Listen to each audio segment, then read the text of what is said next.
अस्सलाम वालेकुम स्टूडेंट्स। आज हम स्टडी करेंगे बायो एनर्जेटिक्स का चैप्टर और इसके जो लर्निंग आउटकम हैं हम उनको देख लेते हैं। एक है जी हमारे पास photosynthesis. Photosynthesis include light reaction and dark reactions, हम उनके स्टडी करेंगे। डार्क रिएक्शन या फिर कैल्विन साइकिल ये होगा, इसको हम स्टडी करेंगे। Then the factors affecting photosynthesis like light, carbon dioxide, water. और उसके बाद हम देखेंगे रेस्पिरेशन को, respiration and its types, aerobic and anaerobic, और उसके ऊपर बात करेंगे। तो चलिए स्टार्ट करते हैं। सबसे पहली बात है कि हमारे पास जो इंट्रोडक्शन है फोटोसिंथेसिस का, वो हम कहते यूँ हैं। बायोएनर्जेटिक्स क्या है? Bioenergetics is actually quantitative study of energy relationships and energy conversion. हम कहते हैं energy relationships and energy conversion in biological systems, इसको हम कहते हैं bio energetics. Bio means life, energetics का मतलब है एनर्जी रिलेटेड एक्चुअल थिंग्स। ठीक हो गया जी। अच्छा, अगर हमारे पास 10 ग्राम ऑफ ग्लूकोज की हमने ब्रेक डाउन करनी है या फॉर्मेशन करनी है, तो हमें इतने किलो कैलोरीज अमाउंट में एनर्जी रिक्वायर्ड होती है, 717.6 किलो कैलोरीज।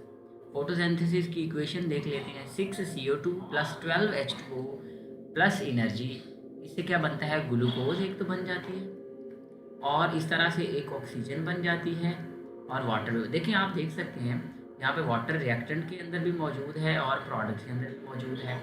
तो असल में कहा यह जाता है कि कुछ रिएक्शंस में water as a reactant use होता है और कुछ में एज अ प्रोडक्ट फॉर्मेशन की जाती है। तो इस तरह से हम इनको अगर यूनिवर्सली लिखना हो तो हम दोनों साइडों पे ही मेंशन कर देते हैं। तो सबसे पहले हम इसके फैक्टर्स को देख लेते हैं जी, कि लाइट से क्या इफ़ेक्ट होता है जी। बहुत ही इंपॉर्टेंट फैक्टर होता है फोटोसिंथेसिस के अंदर लाइट का। तो असल में इसको याद रखने का ये तरीका होता है, इसको कहते हैं विबग्योर। तो वायलेट, ब्लू, ऑरेंज, रेड जो होते हैं ना, ये मेजर रोल होते हैं इनके फोटोसिंथेसिस के अंदर। इसके जी, वायलेट, ब्लू, ऑरेंज और रेड।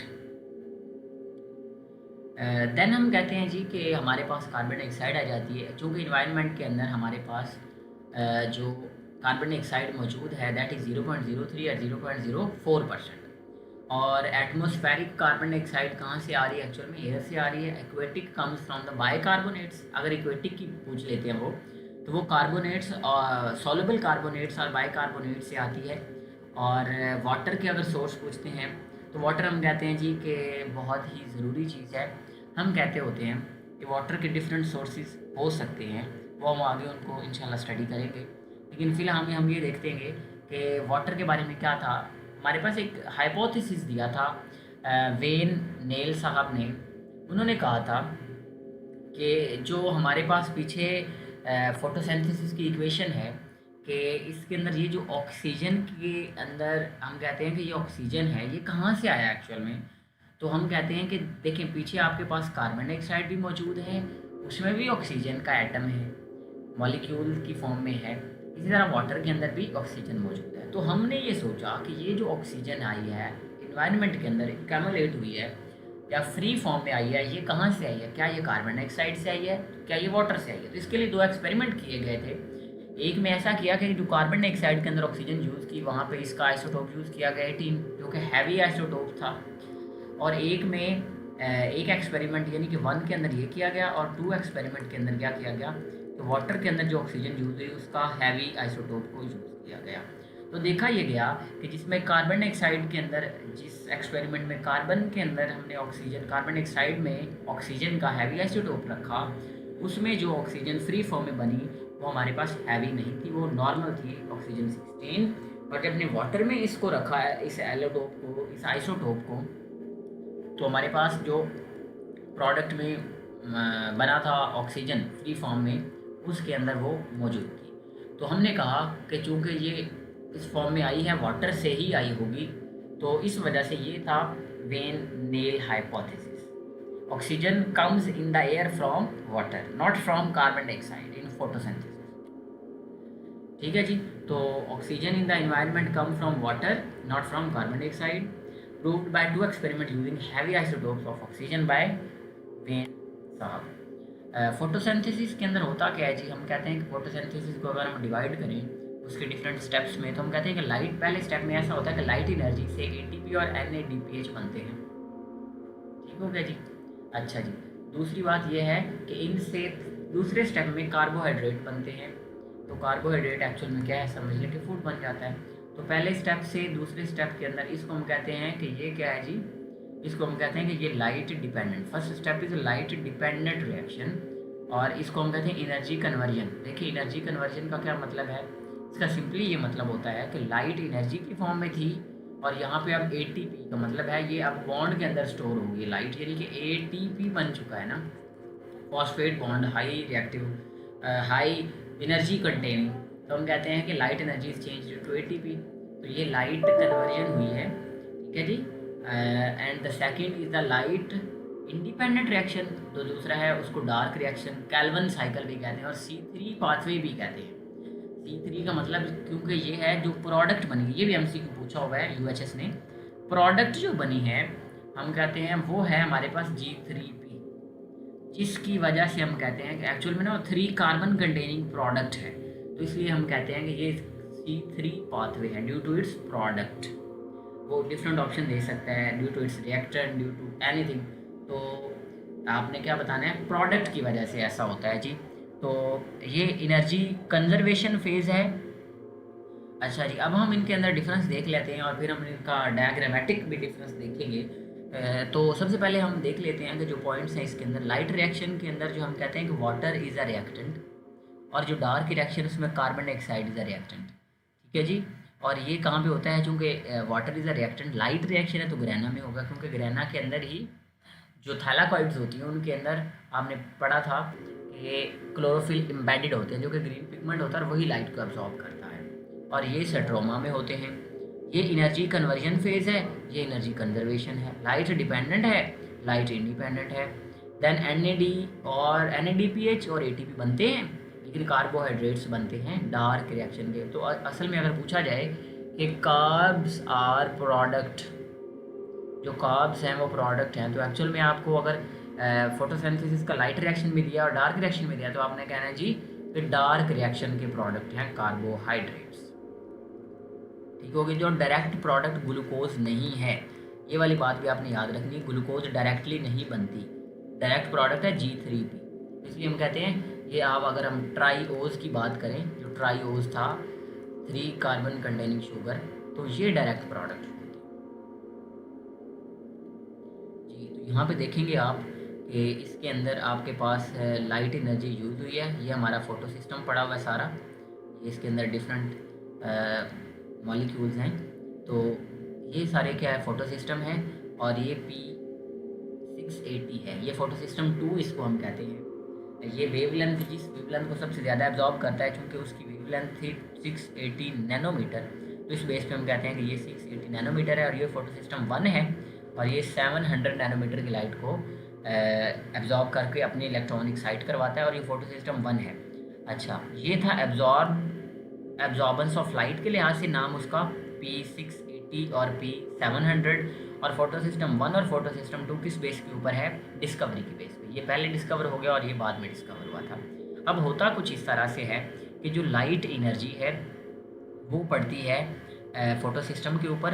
तो फोटो सिस्टम के ऊपर से क्या होता है जी, हम कहते हैं कि एक्चुअल में फोटो सिस्टम के ऊपर पड़ने से यहाँ से 2 इलेक्ट्रॉन एक्साइट होते हैं। ठीक है जी। अब ये जो 2 इलेक्ट्रॉन हैं एक्चुअल में ये एक्साइट होते हैं, तो इसको जो 2 इलेक्ट्रॉन कौन देता है एक्चुअल में, फिर उसके रिजल्ट में वाटर कम्प्लेक्स टूटता है, वाटर टूटता है, वाटर से 2H पॉजिटिव आयन बनते हैं। फॉर एग्जांपल हमारे पास ये है वाटर, इस फॉर्म में HO और H। तो जब ये वाटर टूटता है एक्चुअल में, तो ये इस तरह से बनता है, यानी कि ये 2H पॉजिटिव आयन हमें दे देता है, प्लस जो यहाँ पे इलेक्ट्रॉन पड़े हुए हैं, कोवेलेंट बॉन्ड शेयरिंग से बनता है ना, तो यहाँ पे आपके पास 2 इलेक्ट्रॉन बच जाते हैं, वो उसकी कमी को पूरा करते हैं, फोटो सिस्टम की कमी जो यहाँ पे हो रही थी। और इसके बाद जो ऑक्सीजन है वो आपके पास, यानी कि वो भी एज अ प्रोडक्ट बन जाती है। इसको फोटोलाइसिस, हाइड्रोलाइसिस कहते हैं, वाटर की ब्रेकडाउन। तो यहाँ से जो 2 इलेक्ट्रॉन इधर से इजेक्ट हुए थे, उनकी कमी तो वाटर ने पूरी किया, वो वाले इलेक्ट्रॉन किधर जाएंगे, वो एक्चुअल में हाई एनर्जी स्टेट में चले जाएंगे। अब जो हाई एनर्जी स्टेट में जाएंगे तो वो सबसे पहले डिफरेंट एक चेन रिएक्शन से एक्चुअल में गुजरते हैं, हम कहते हैं प्लास्टोक्यूनिन, फिर हम कहते हैं प्लास्टोसाइनिन, आफ्टर साइटोक्रोम कॉम्प्लेक्स से गुजरने के बाद वो गुजरते हैं प्लास्टोसाइनिन से। अच्छा जी, पीसी इसको कहते हैं और ये पीक्यू होता है। तो इनमें से गुजरने के बाद ये फोटोसिस्टम 2 के पास जाते हैं। अब ये जब हाइड्रोजन आइंस और डिफरेंट सब्सटेंसेस ये साइटोक्रोम कम्प्लेक्स में से गुजर रहे होते हैं ना, तब एटीपी की फॉर्मेशन करते हैं। और ये 2020 का एमसीक्यू है। एटीपी फॉर्मेशन कब होती है, जब वो साइटोक्रोम कम्प्लेक्स में से इलेक्ट्रॉन मूव कर रहे होते हैं। ये वाली बात आपने याद रखनी है। यहाँ से फिर वो आगे जाते हैं और जिसको फोटोसिस्टम 1 के ऊपर जाते हैं। तो उसके बाद वो कहाँ पे जाते हैं जी, फेरिडॉक्सिन प्रोटीन में जाते हैं। फेरिडॉक्सिन के बाद NAD पॉजिटिव और H के साथ मिलकर NADPH बना देते हैं। और देखें इसमें आपके पास NADPH बना और इसके रिजल्ट में फोटोसिस्टम 2 के रिजल्ट में ATP बना, फोटोसिस्टम 1 के रिजल्ट में NADPH बना। ठीक है जी, तो 2 प्रोडक्ट हमारे पास लाइट रिएक्शन के बनते थे, जो हमने पीछे बात पढ़ी। तो ये बात थी इसके बारे में। अच्छा, अब ये वाली बात भी आपने याद रखनी है कि जो फेरिडॉक्सिन है ये आयरन कंटेनिंग प्रोटीन है और बाकी सारे क्या हैं, उनको कॉपर कंटेनिंग प्रोटीन भी कहते हैं। यहाँ पे देखें वो था हमारे पास नॉन साइक्लिक, अब ये हमारे पास है साइक्लिक। साइक्लिक में क्या होता है कि फोटोसिस्टम 1 में से जो इलेक्ट्रॉन इजेक्ट हुए थे वो इंस्टेड ऑफ के आगे वाले चेन में जाते, मतलब उन्हें जाना चाहिए था ना फेरिडॉक्सिन वाली साइड पे और आगे NADPH के पास, और लेकिन वो उधर नहीं जाते एक्चुअल में। यानी कि वो उधर से हम कहते हैं जब वो इधर नहीं जाएंगे बल्कि इधर से वापस आ जाएंगे यहाँ पे फेरिडॉक्सिन के ज़रिए इधर, और उसके बाद वापस इसी पाथ के ज़रिए दोबारा से इधर आ जाते हैं। तो इसको हम कहते हैं कि ये हो जाता है साइक्लिक पाथवे। ठीक है, यहाँ पे बस डायरेक्शन थोड़ी सी रिवर्स कर दी है। तो फेरिडॉक्सिन के बाद ये देन आते हैं प्लास्टोक्यूनिन से साइटोक्रोम कॉम्प्लेक्स में, फिर ATP फॉर्मेशन करवाते हैं। यानी कि ये कब होता है एक्चुअल में ना, ये होती है ट्रांजिशन स्टेट, इसको कहते हैं कि जब ATP कम हो जाए ना और NADPH ज़्यादा हो जाए सेल के अंदर, तो तब ये वाला प्रोसेस होता है। अदरवाइज़ ये वाला प्रोसेस नहीं होता, नॉर्मल कंडीशन में ये नहीं होता। दैन ये क्या होता है, वापस जब तक एनर्जी ATP की रिक्वायरमेंट पूरी नहीं होती तब तक ये साइक्लिक चलेगा, नहीं तो नॉर्मल हो जाएगा, नॉन साइक्लिक हो जाएगा। ठीक है जी। अच्छा, नेक्स्ट जो हमारे पास आ जाता है that is very very important, Calvin cycle या डार्क साइकिल हमारे पास, इसको हम कहते हैं कि ये हमारा डार्क रिएक्शन स्टार्ट हो गया। पहले हमारे पास लाइट रिएक्शन थे, लाइट रिएक्शन भी 2 तरह के, हमने साइक्लिक और नॉन साइक्लिक पढ़े। अब हम डार्क रिएक्शन की तरफ मूव करते हैं। सबसे पहली बात आपने इसमें याद रखनी है कि यहाँ पे 3 स्टेप होते हैं।